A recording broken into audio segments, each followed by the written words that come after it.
Our story begins far away and long ago, in the time when fairy stories were true. Everywhere in the world, gods and magical spirits were at work, and none had more power than the old man of the mountains. He was present in the trees and in the wind and in the air. He was a friend of all living things, from the creatures of the forest to the people in the valley. From his home in the great mountain, he watched over them.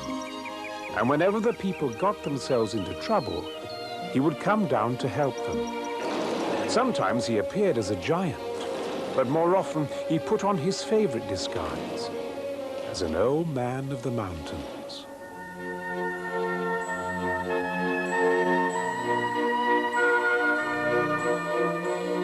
In the spring, the trees put on their new leaves, and people too begin to think about what they will wear in the warmer weather. Now, one springtime, a new tailor arrived in the town.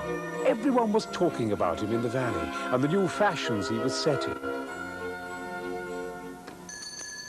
He was so clever that he made them believe that only his clothes were worth wearing. Of course, all the rich people in the town flocked to his shop, and the tailor flattered them so much that they were prepared to pay anything for his clothes. As for the tailor, he knew that so long as he talked sweetly to the people about how they looked, he would become very rich himself. He used to practice bowing so that he could impress his most important customers. But Simon, a young shepherd, was not worth bowing to. He needed only one suit for a very special occasion. But he hadn't much money, so he brought his own cloth, made from the wool of his very own sheep. As soon as the tailor felt it, he had a very cunning idea.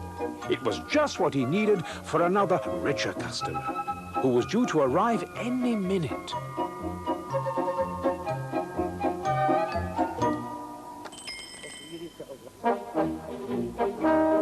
The mayor and his spoilt son arrived for a fitting. "Please sit down, Your Eminence," informed the tailor. "Not one moment will I be."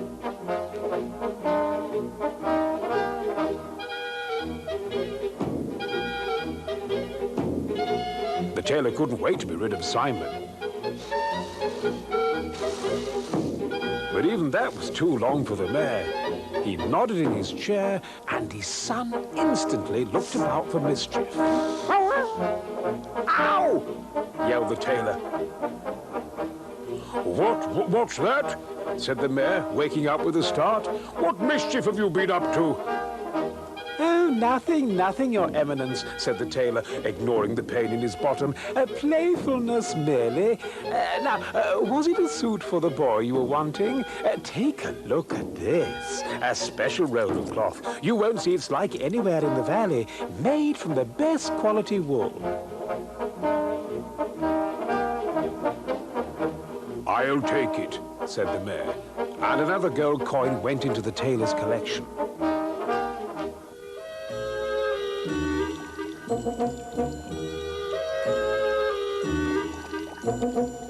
Now, on the day that the mayor's son's suit was finished, everyone in the town was talking about it.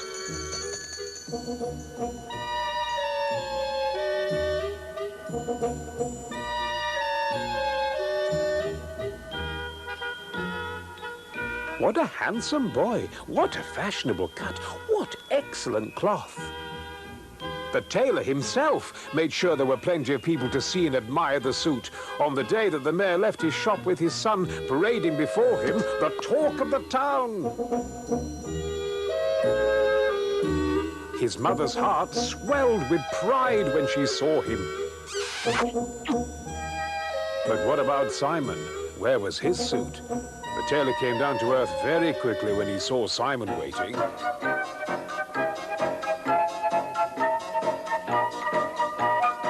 "Here you are, all finished, a perfect fit." But oh dear, when Simon tried it, the fit was definitely not perfect.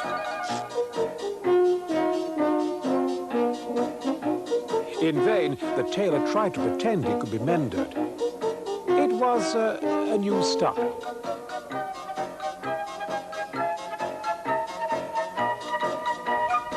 Simon was not pleased. Finally, the tailor admitted there was simply not enough cloth. "I did my very best, young man, but even one as skilled as I am cannot make something out of nothing." Simon was not satisfied. He took his money away and went sadly back up the mountain, carrying what was left of his lovely cloth in the poor pinched suit that was all the tailor had made for him. All his dreams were shattered.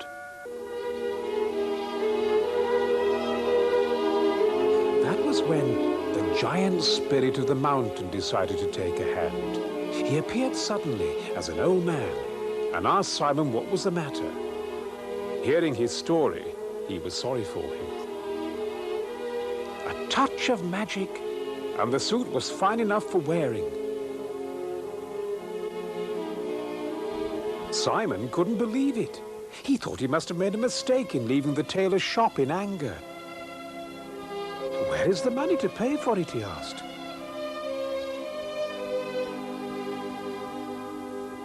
"Money? There is no money here," said the old man. Simon despaired of ever getting his suit back.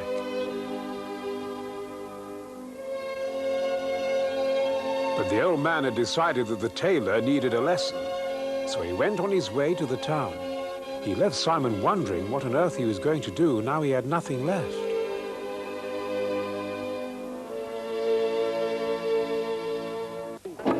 Once in the market square, he called to the tailor, who recognized him and fled into his shop and locked the door. But the old man thought the people needed a lesson too.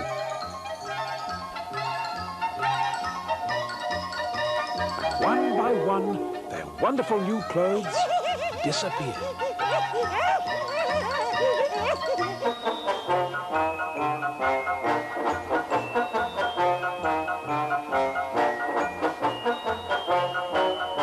The mayor's wife, always an emotional person, fainted.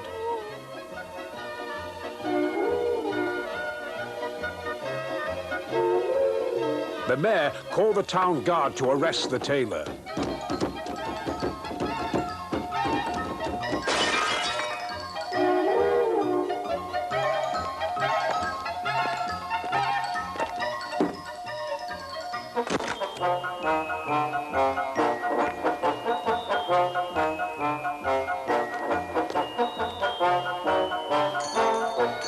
The tailor was by this time so terrified, he gave up his hoard of gold and ran off the back way.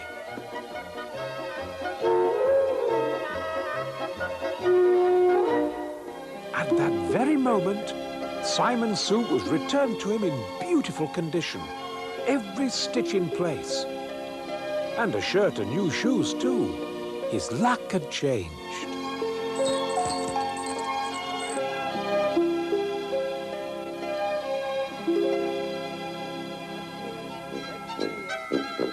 The giant spirit of the mountains decided to watch a while longer to see what happened.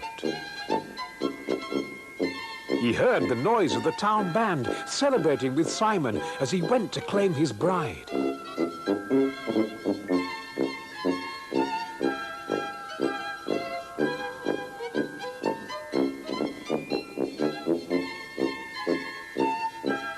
And he saw how his new suit finally gave Simon the courage to ask for his sweetheart's hand in marriage.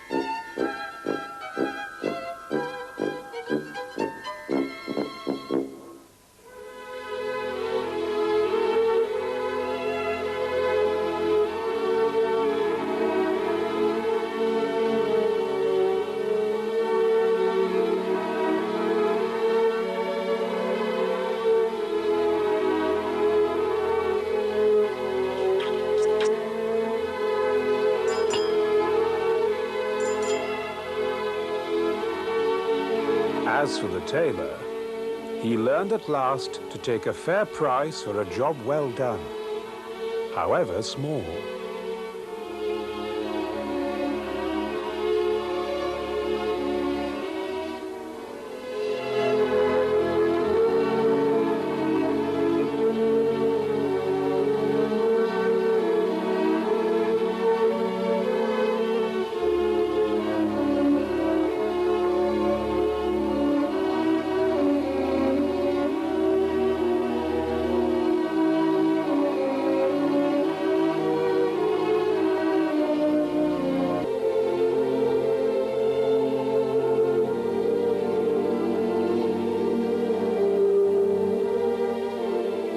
Our story begins far away and long ago, in the time when fairy stories were true. Everywhere in the world, gods and magical spirits were at work, and none had more power than the old man of the mountains.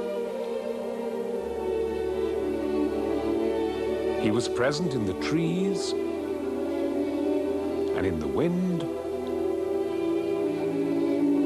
and in the air. He was a friend of all living things, from the creatures of the forest to the people in the valley. From his home in the great mountain, he watched over them. And whenever the people got themselves into trouble, he would come down to help them. Sometimes he appeared as a giant, but more often he put on his favorite disguise, as an old man of the mountains. Once upon a time in the autumn, when the trees and plants were beginning to feel the sadness that the coming of winter brings, the old man of the mountains was troubled. He felt sure that something more threatened the happiness of the valley. He sensed fear. Soon he found a horrible snare. Someone was using it to strangle the poor creatures of the forest.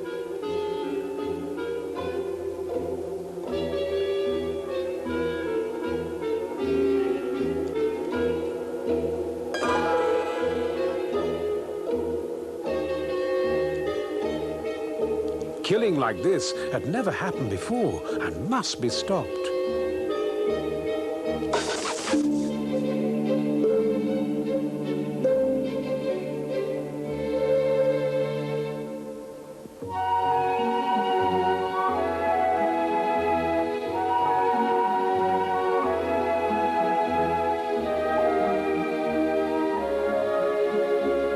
Now, on the edge of the valley, there was a wonderful pear tree, much loved by the poor children.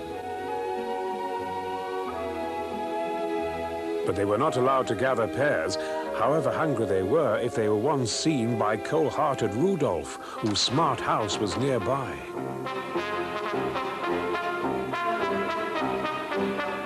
Get down! Get off! Get moving! Those are mine! All mine! He shouted. Get down! Get down! Get down, you horrible boy! Rudolph had no children of his own and had no time for the young. It didn't take the old man of the mountains long to work out that it was this same Rudolph who was attacking his beloved animals. The old man began to think of a plan and started at the home of the poor children. He knew their father loved all creatures, and so he went in search of him. He's finding food for a poor wounded creature, said the children's mother, over there. Now the old man was thinking of a plan to trap Rudolph, and he needed the help of the poor children's father because he hated cruelty to animals as much as the old man did himself.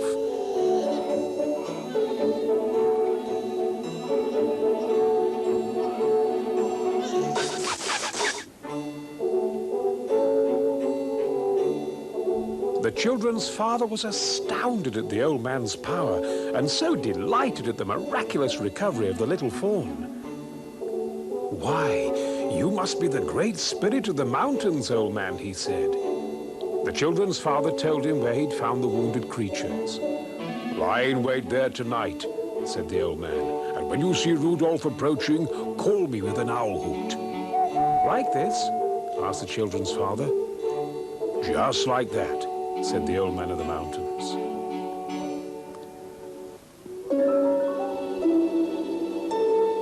So that night, the children's father faithfully carried out the old man's plan.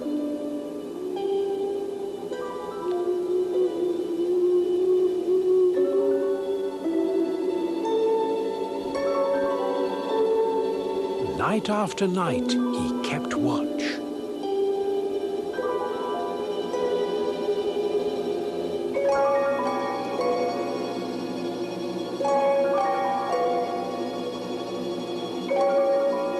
Rudolph was in for a surprise.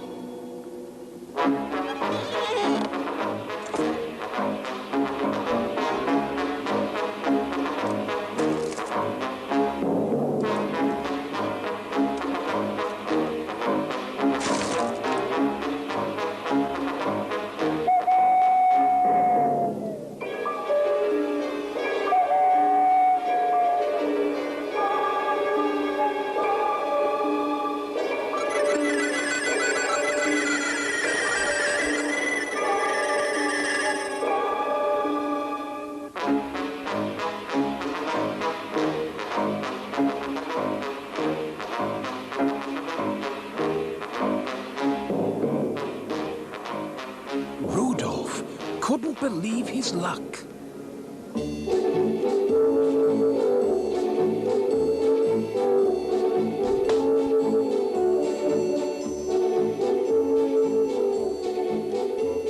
Even though taking home his prize was not easy.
His wife was as greedy as he was.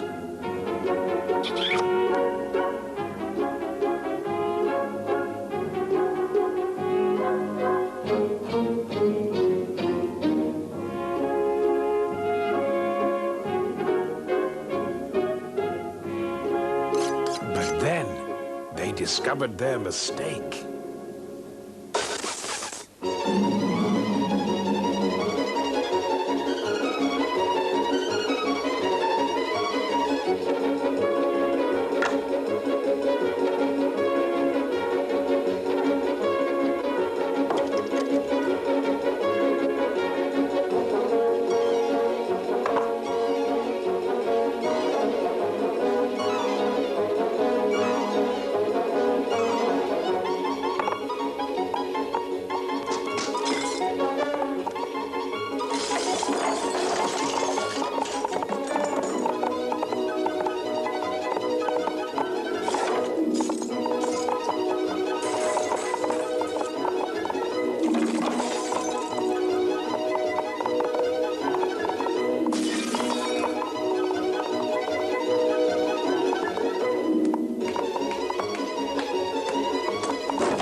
"Let that be a lesson to you," said the old man.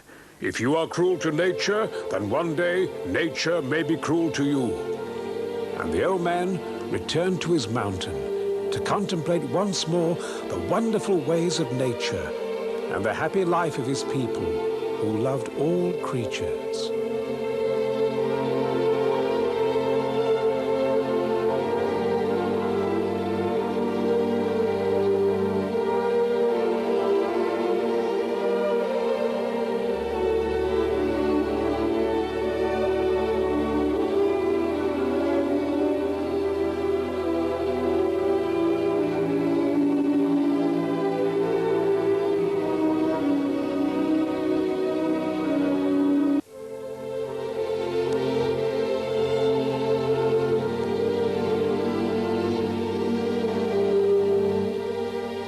Our story begins far away and long ago, in the time when fairy stories were true. Everywhere in the world, gods and magical spirits were at work, and none had more power than the old man of the mountains. He was present in the trees and in the wind and in the air. He was a friend of all living things, from the creatures of the forest to the people in the valley. From his home in the great mountain, he watched over them.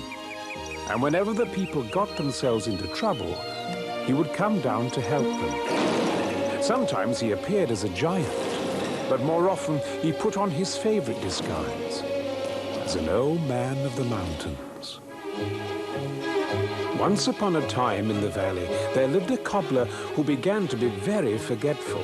He forgot that it was wrong to steal, and was tempted by anything that caught his fancy.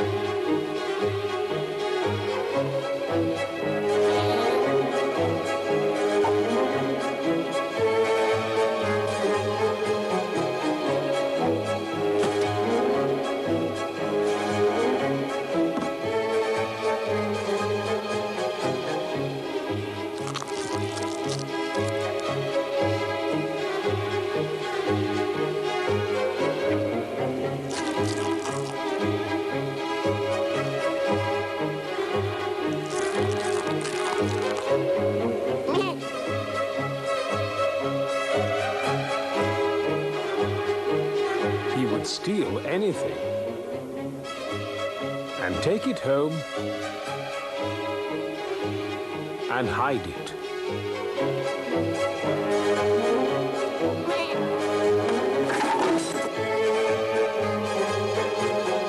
Now all this was very unfortunate for his poor wife. She was a kind woman who only wanted to live in peace with her neighbors.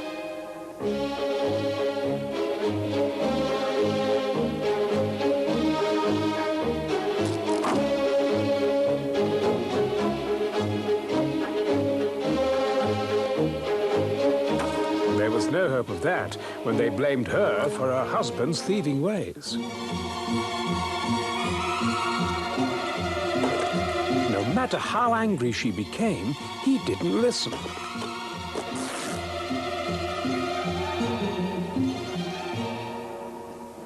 So it was time for the spirit of the mountains to take a hand in the affair.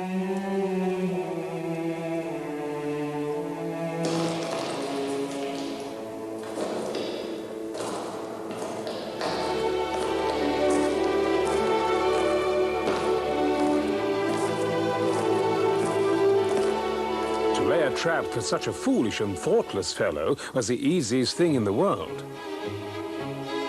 Disguised as a harmless old man, he waited. He wanted to give the cobbler one last chance to prove that he could resist the temptation of helping himself to other people's belongings. Sure enough, the cobbler approached.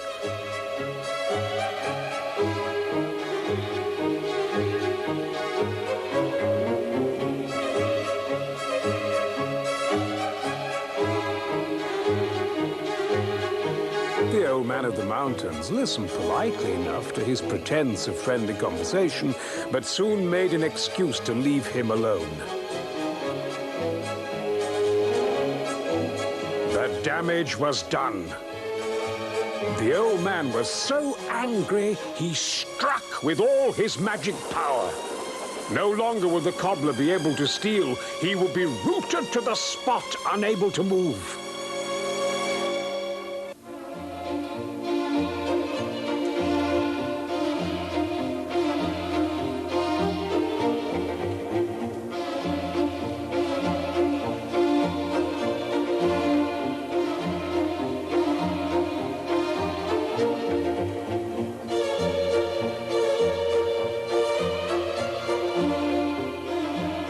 The cobbler's cobbler's wife was still so angry that when she saw what had befallen her husband, she could not feel sorry. She laughed and laughed and laughed.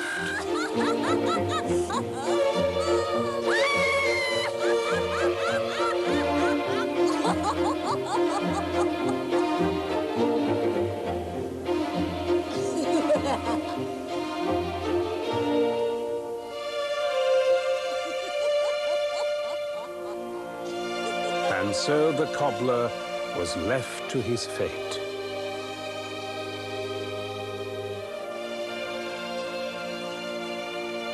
But that night, the cobbler's wife began to miss her husband. She remembered how much they'd once loved each other, and she began to feel lonely. She couldn't sleep for thinking of him. When morning came, she was determined to be the cobbler's good and faithful wife once more. And she set off for the forest to give him what comfort she could.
Forest creatures saw no reason why they shouldn't help themselves to a scarecrow's breakfast.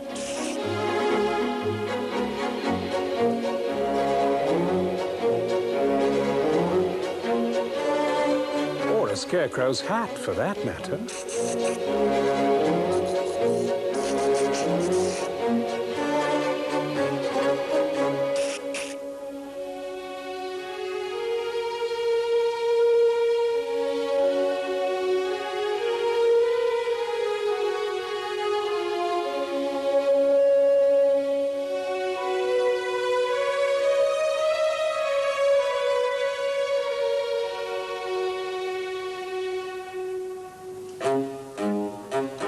Later that day, a poor minstrel was traveling through the forest.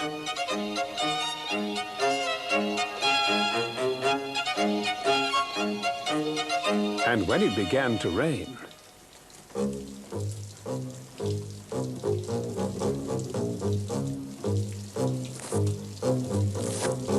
he saw no reason why he shouldn't help himself to a mere scarecrow's coat.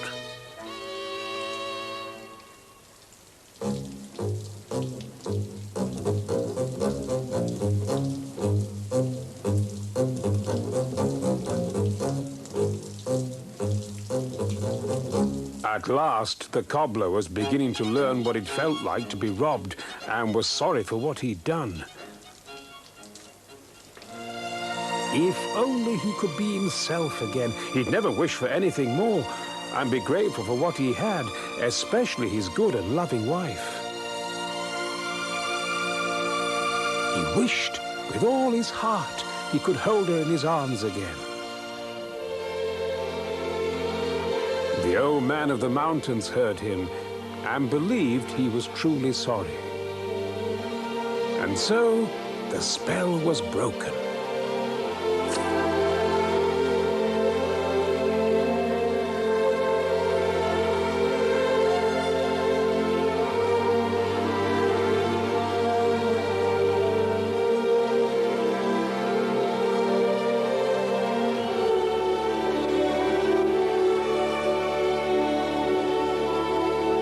Afterwards, whenever the cobbler was tempted, he remembered just in time the lesson he had been given.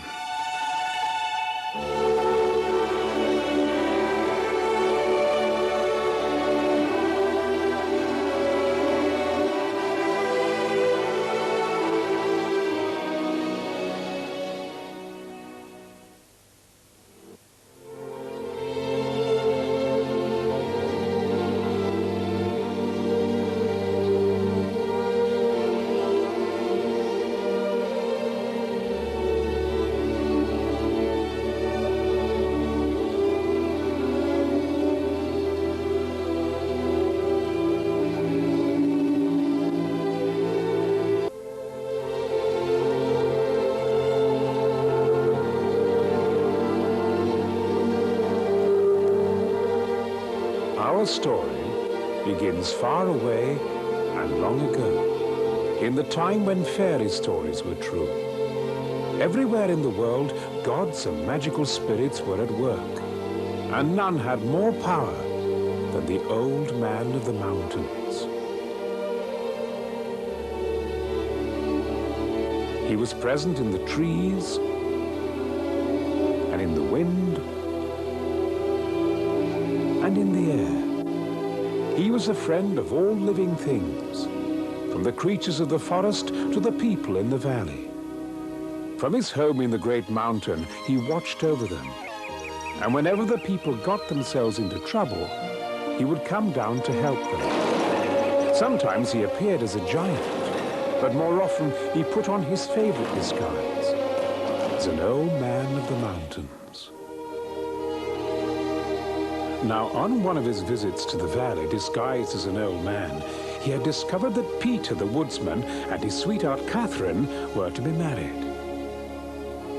Peter had worked hard to repair his old home for his new bride, and the old man of the mountains wanted to reward him for his hard work.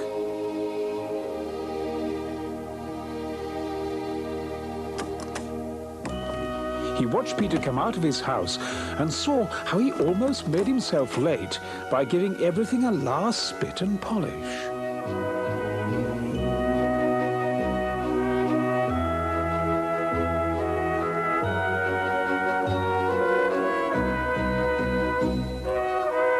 Keeping to time was not one of Peter's good points.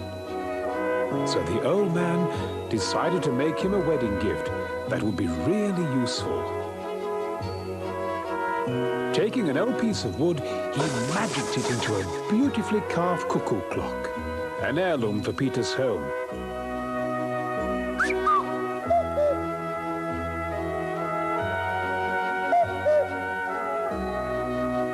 And as all creatures trusted him, a real cuckoo gladly flew to his hand and agreed to live in the clock.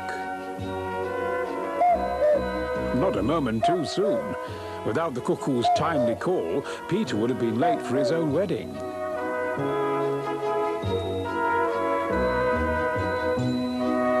The old man left the clock as a surprise welcoming home present.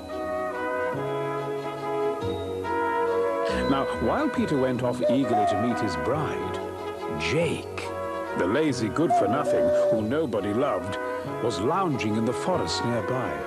Once Peter was safely out of sight, he decided to see what he could find for himself. Imagine his surprise when a real cuckoo popped out at him. A magic clock, he thought. My fortune's made. I'll take that.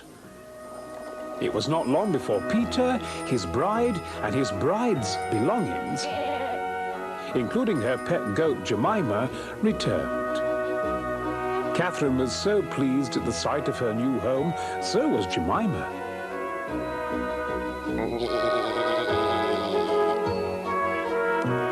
Peter proudly gave Catherine the key and carried her over the threshold.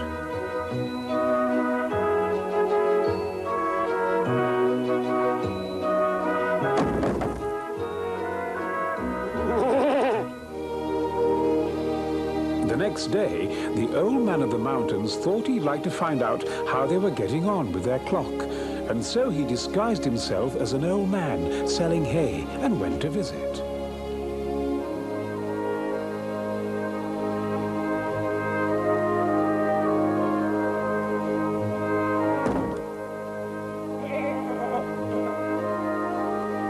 Peter had a generous heart and welcomed the old man. Although they had very little, he was happy to invite him to supper. Catherine was pleased to see him too. "You are our first visitor," said Peter. "Please sit at the head of the table." The old man was looking everywhere for a sign of the beautiful clock. He soon realized that it must have been stolen, because Peter had too kind a heart not to have shown it to him.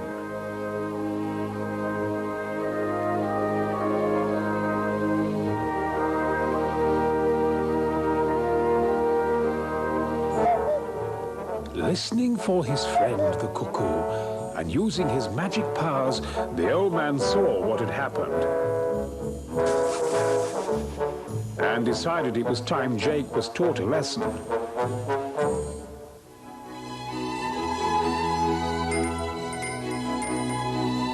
He made up his mind to go down to the inn and watch what Jake would do.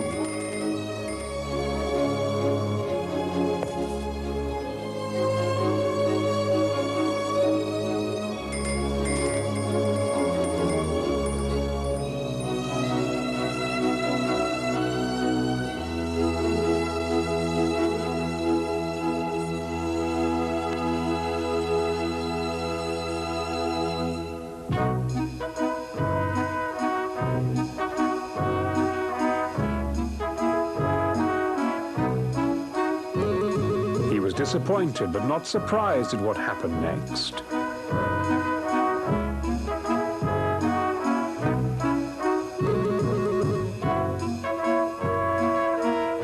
"Oi, stop!" shouted Bill.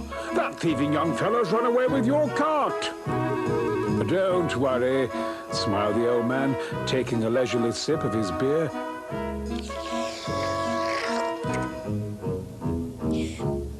"That cart might well run away with him." And meanwhile, Jake was finding that the cart was stubborn and had its own ideas about which way was home.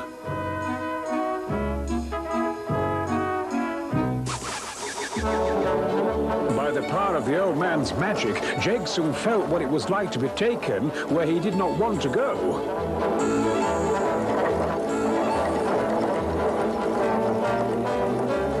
People were more fortunate. The weary schoolmaster had a free ride.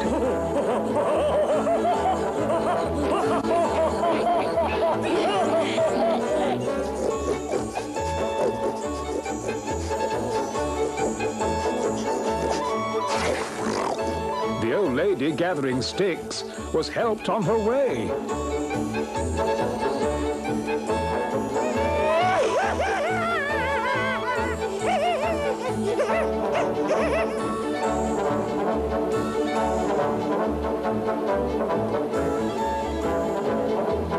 And at last, the cart stopped back with Peter and Catherine.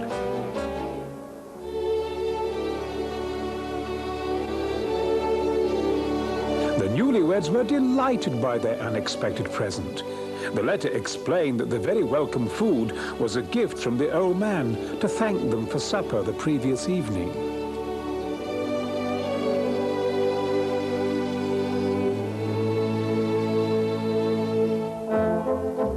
Poor Jake still had nobody to love him. He only had the wooden bird and the stolen clock. Oh well, he thought, it could still make my fortune. So off he went to Cyrus, the clockmaker's, where he tried to drive a hard bargain.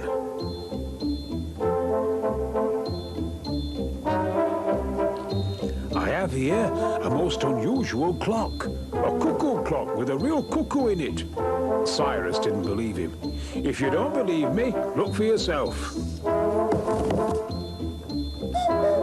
"You waste my time with a useless piece of wood," shouted Cyrus, and threw Jake out of the door, while the cuckoo flew away back to her mountain freedom. The old man of the mountains took back his piece of wood to the forest. Watched by his friend the cuckoo, he made it once more into a beautiful clock. But all his magic powers could not persuade the real cuckoo to go back inside. Now where was the wooden bird, he wondered. It was then that Jake had a change of heart. He gave back the wooden bird he'd stolen. The clock was perfect once more, and what was more important, the old man now knew Jake could be trusted. This time, he gave the clock into Jake's hands to put it back where he'd found it.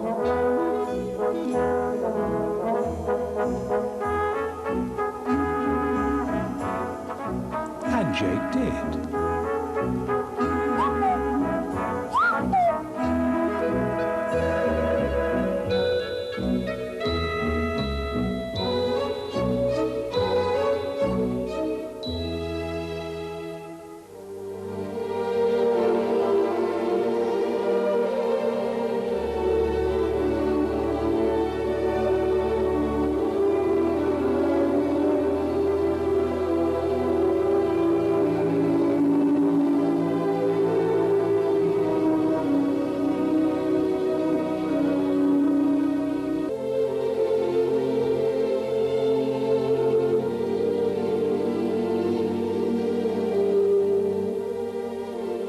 Our story begins far away and long ago, in the time when fairy stories were true. Everywhere in the world, gods and magical spirits were at work, and none had more power than the old man of the mountains. He was present in the trees and in the wind and in the air. He was a friend of all living things, from the creatures of the forest to the people in the valley.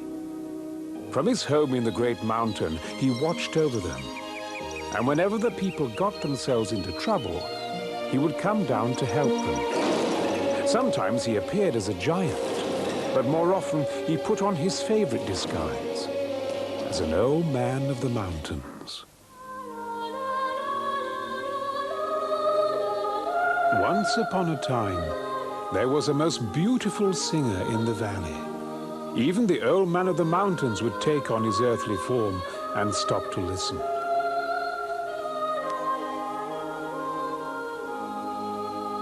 Everyone was enchanted by the voice, which belonged to Lucia, the sheriff's daughter. And she herself was as beautiful as her singing. Even the richest man in the land had never seen her equal.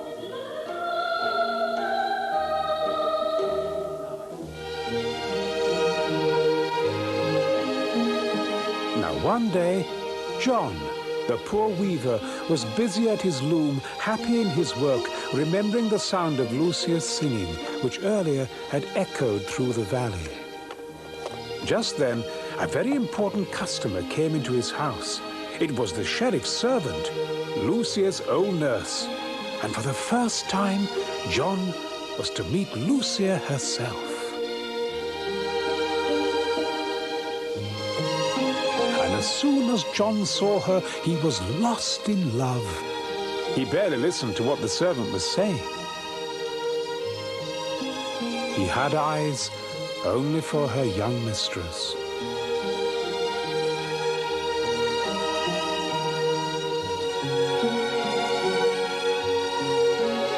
Life for John would never be the same again.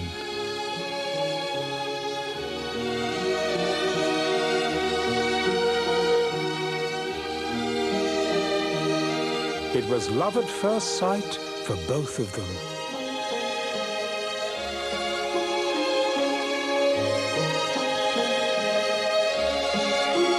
Thereafter, they were never out of one another's thoughts.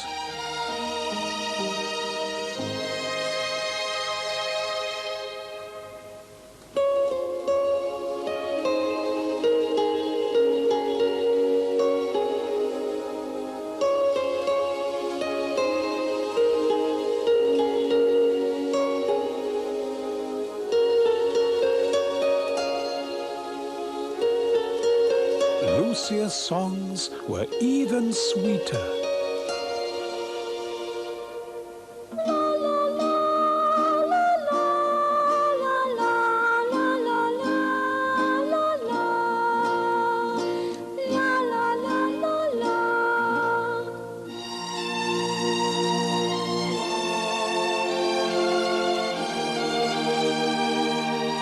But someone else was also thinking about Lucia. Sir Rudolph, the very rich owner of great estates in the next valley, had heard of her beauty and grace and wanted her for himself. Good, thought the sheriff. A worthy son-in-law could do me some good. And he couldn't wait to get Sir Rudolph into his house so that he could organize a marriage without waste of time.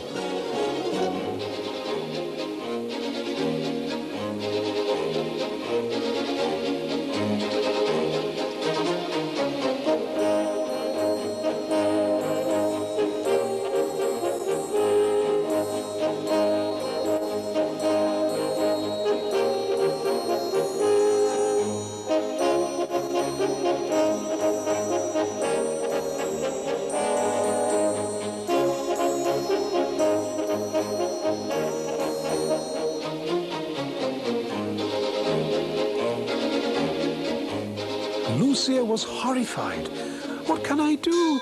I cannot love such a puffed-up, conceited old man, she cried to her old nurse.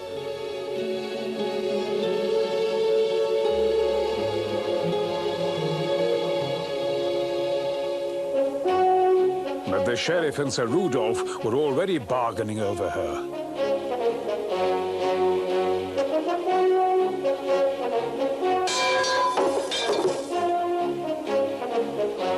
Desperate measures were needed, and so when Lucia did appear, it was not the neat and beautifully mannered girl her father was expecting, but a smutty, clumsy, carelessly dressed sweep of a girl.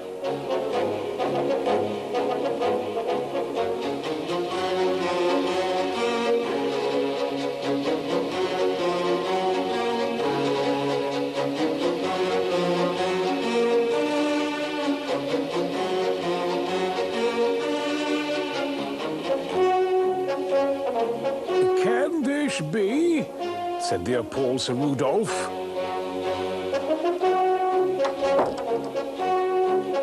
Please, take some refreshment, said the sheriff in a vain attempt to calm his guest. But Sir Rudolph was not so easily fobbed off. How dare you trick me?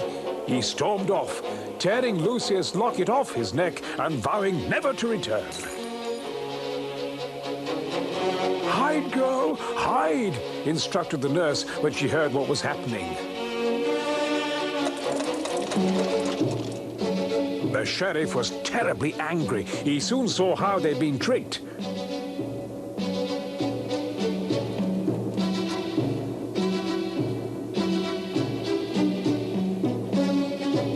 Where is she? Where is she? She will be punished, he roared. And he banished the old nurse from his service and locked his daughter away in a high tower.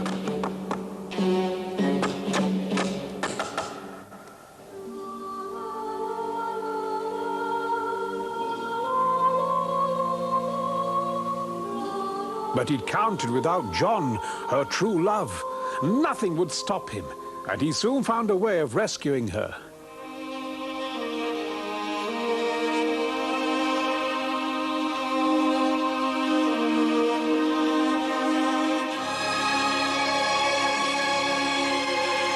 Have courage, love, he called.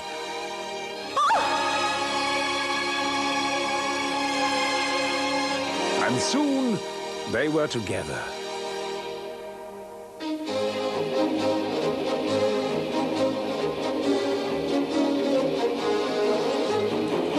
Now the old man of the mountains knew what had been going on, and he knew that true love is a rare flower that deserves to be protected.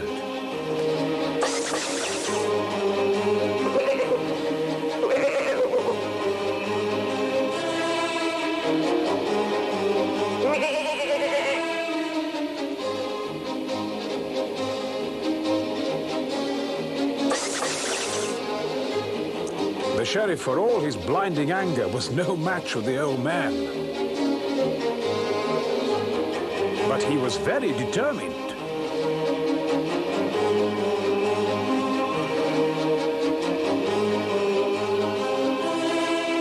The old man of the mountains tried time after time to teach him a lesson.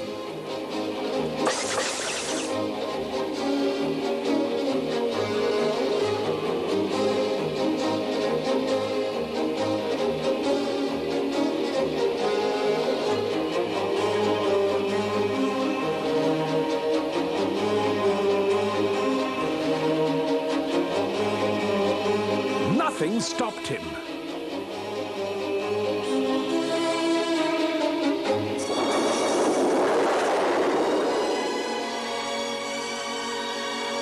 Until the giant shook him like a rat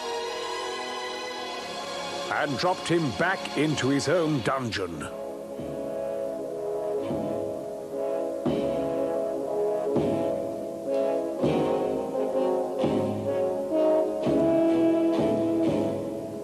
There to stay until he'd calmed down.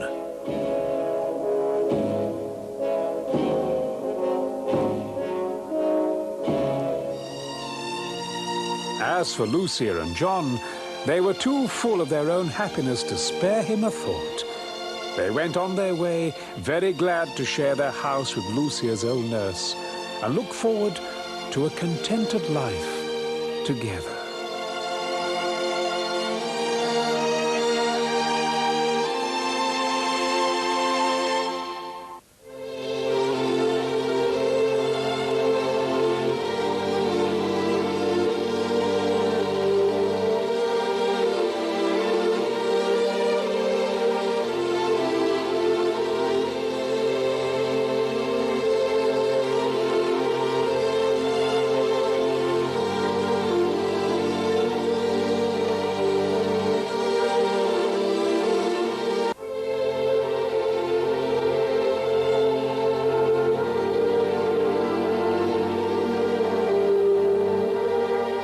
Our story begins far away and long ago, in the time when fairy stories were true.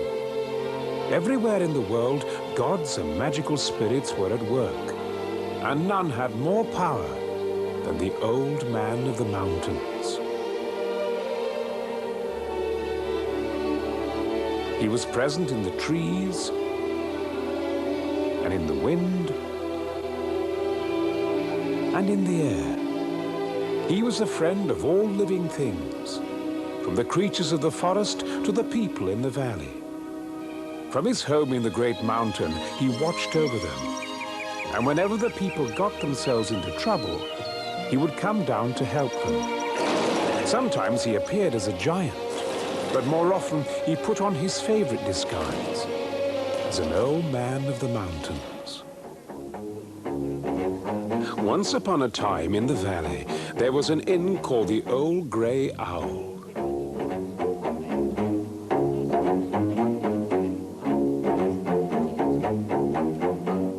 It was the place that all the local people went to at the end of a day's work. Sometimes they played games with their friends, and sometimes they listened to Jose, the fiddler. His music was famous throughout the land and attracted travelers from far and wide.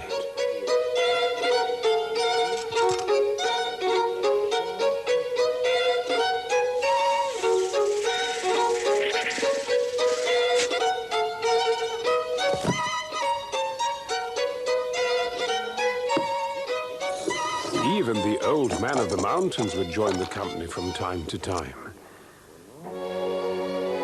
Now, one evening, everyone was enjoying themselves as usual when Len, the farmer, rushed in. "Help, neighbors! Help!" he cried. "You won't believe what's just happened to me!"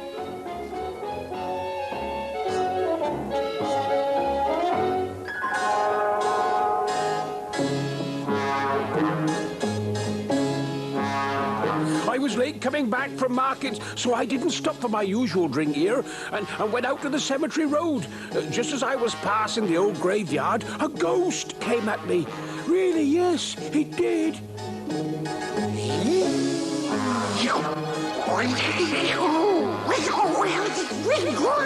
I dropped my sacks and my goods from market and I ran. He was horrible. I've never been so frightened. He had a stiff drink to calm his nerves. And then he started to tell them all about it again. And then he had another stiff drink to calm his nerves. The old man of the mountains didn't believe in ghosts, and he went out to see for himself what was going on.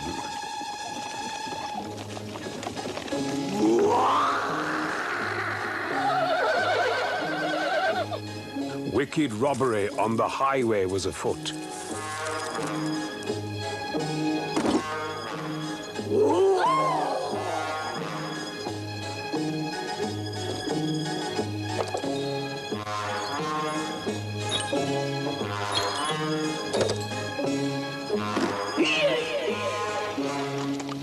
As the runaway coach drew near to the Old Grey Owl, the town's guard heard it and called to the innkeeper to investigate.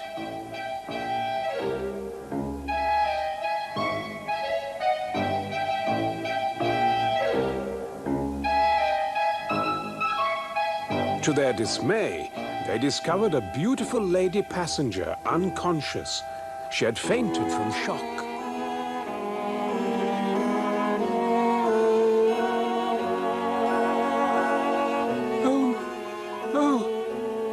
cried. A ghost! A ghost held up my coach.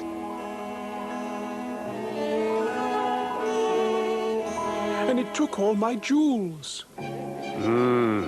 Thought the old man of the mountains, and he went out to the coach to look for clues.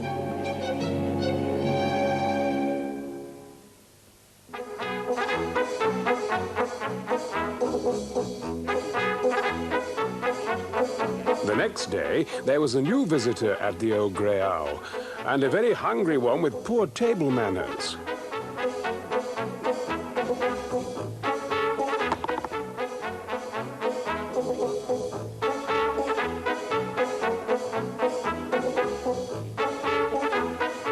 The old man of the mountains had no doubt that this was the villain.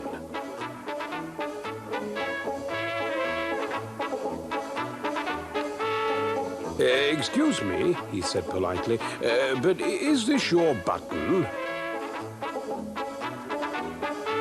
What? Oh, yes, it looks like it. Thank you very much. Now, the old man made a plan to teach the villain a lesson.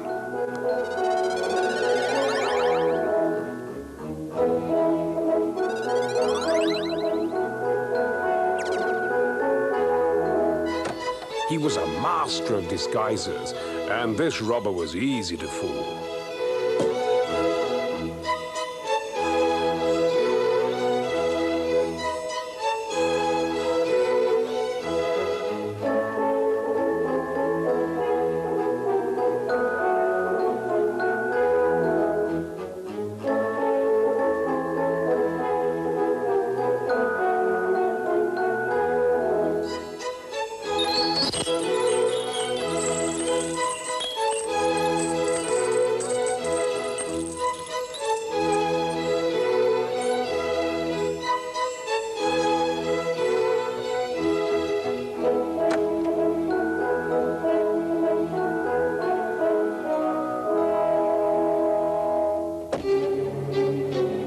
Two could play at being ghosts, and the old man of the mountains had an outfit of his own.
Enjoying himself and settled down to wait for the so-called ghost to visit him. It didn't take long.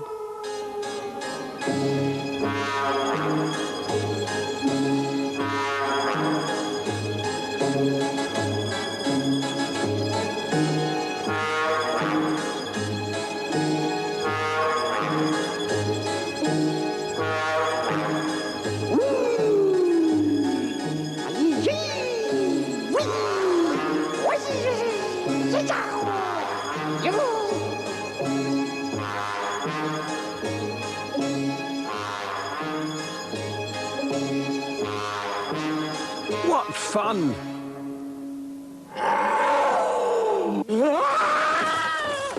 The regulars of the Old Grey Owl had never seen or heard anything like it before.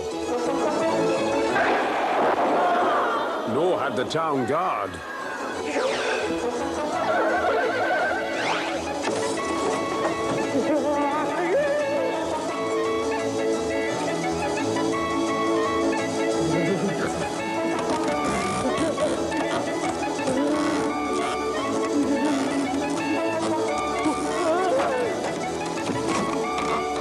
Or any of the overnight visitors.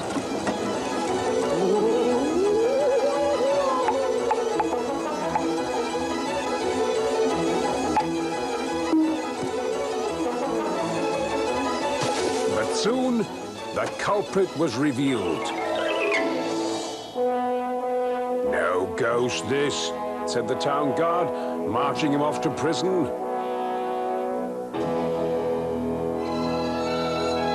The inn changed its name. Ever after, it was known as the Old Grey Ghost. But the people knew there was no such thing as ghosts.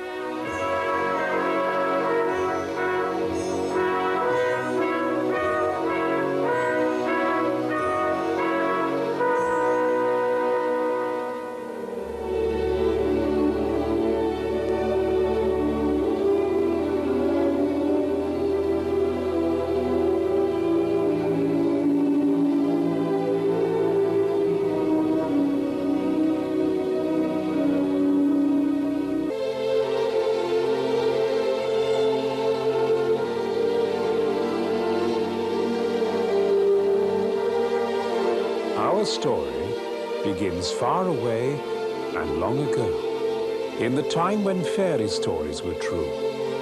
Everywhere in the world, gods and magical spirits were at work, and none had more power than the old man of the mountains. He was present in the trees and in the wind and in the air. He was a friend of all living things, from the creatures of the forest to the people in the valley. From his home in the great mountain, he watched over them. And whenever the people got themselves into trouble, he would come down to help them. Sometimes he appeared as a giant, but more often he put on his favorite disguise, as an old man of the mountains. Now, in the valley, all the people loved flowers and gardening. They celebrated the coming of spring every year, but no one had such a passion for flowers as the weaver's pretty daughter, Margaret. She loved flowers more than anything in the world. Now, Peter the shepherd loved Margaret more than anything in the world. He found flowers for her even on the high mountain.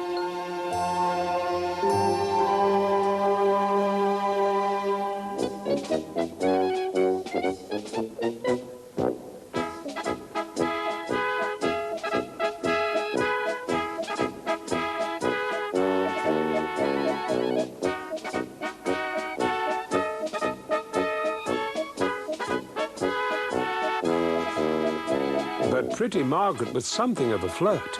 She pretended not to want Peter's love and danced with all the young men of the village instead.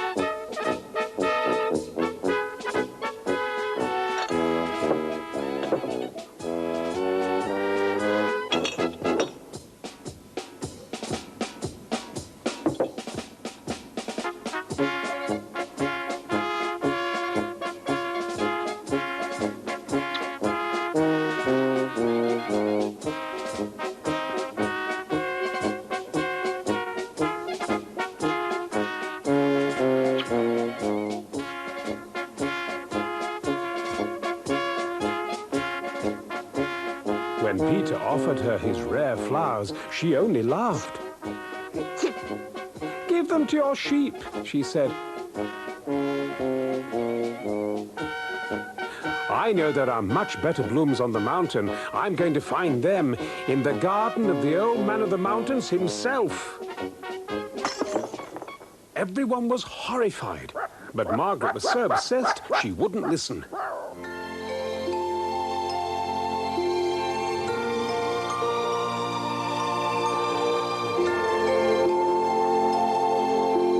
There was nothing the old man of the mountains loved more than his garden. He grew flowers there that were more beautiful and had a sweeter scent than any in the whole world. He would sit for hours enjoying their company.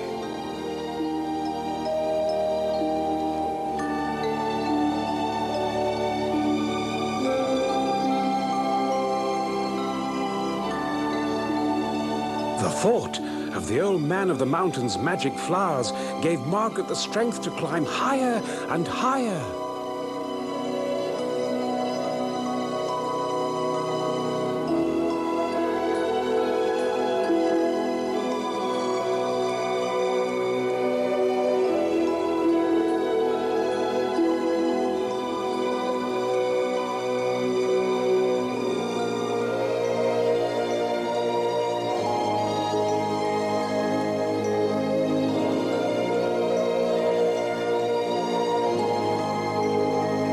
Only Peter, who loved her no matter how foolish she seemed, had the courage to follow Margaret to the magic garden.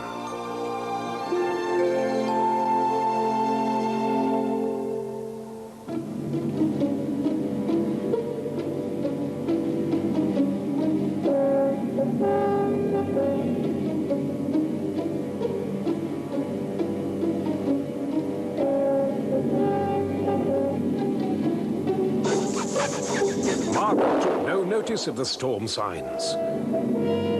And only Peter saw what happened when she put out her hand to touch the old man of the mountain's rarest blooms. She was swept away in all the force of the old man of the mountain's magic power.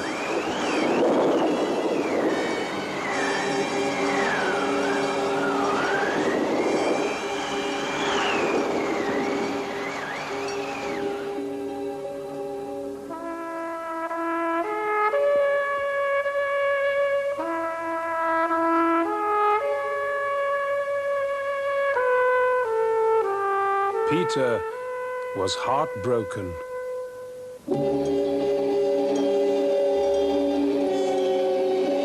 She was condemned to wander in a frozen waste where nothing blossomed.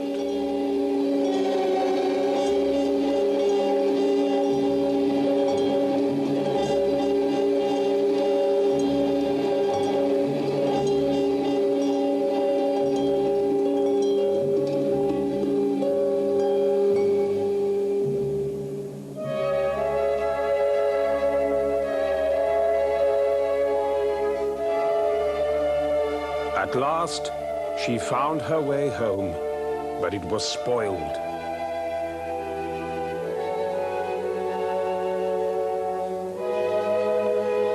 Nothing grew in her garden.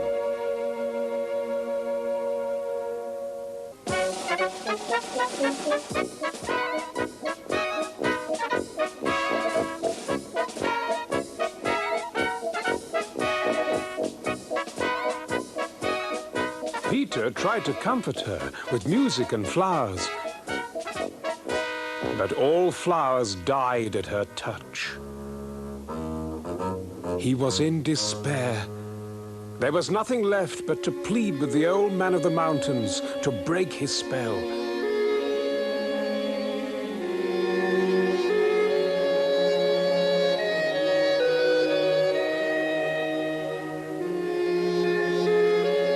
Begged for forgiveness, for true love's sake.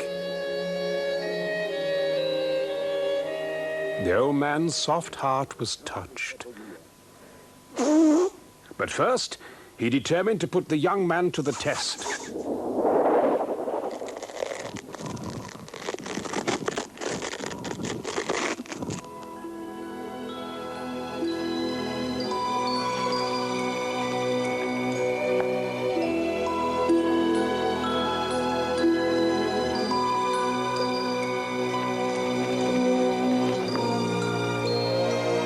He showed Peter all the precious jewels his mountain contained. "Take what you will," he said. Peter was dazzled.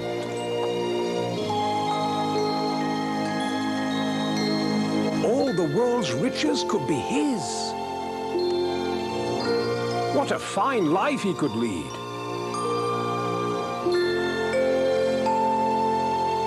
And then he saw something even more wonderful.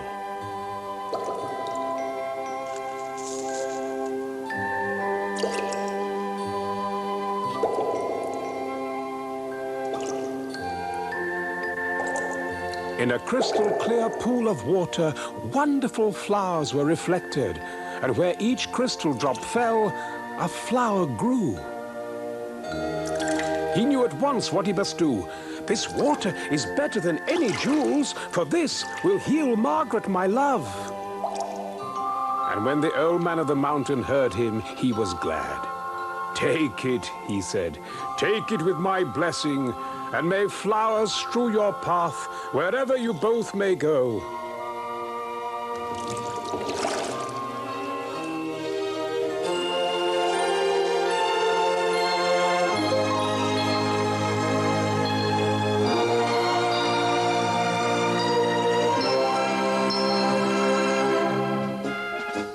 No one was happier than the old man of the mountains when Peter and Margaret were married. In fact, disguised as an old woman, he went to their wedding so that he could surprise them with one last present.